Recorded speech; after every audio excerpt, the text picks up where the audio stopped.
આવો મામા હો શાંતિ તાર હું તો એમને ઊભો હતો હું કીધું પેટ ના કણ આવતો હતો જોઈ લીધો કીધું મારા મમ્મી બે જણા શું કીધું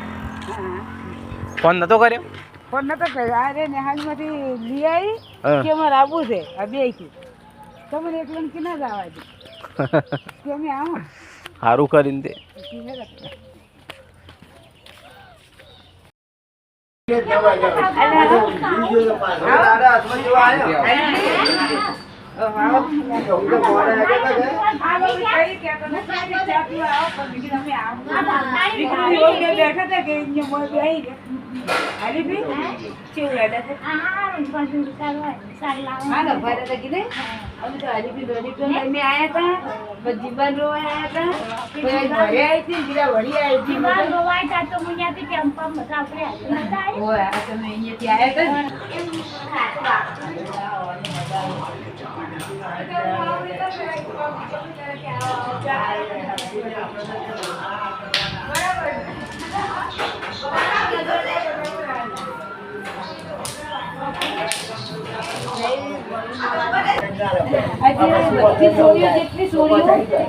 બધી સોરીઓ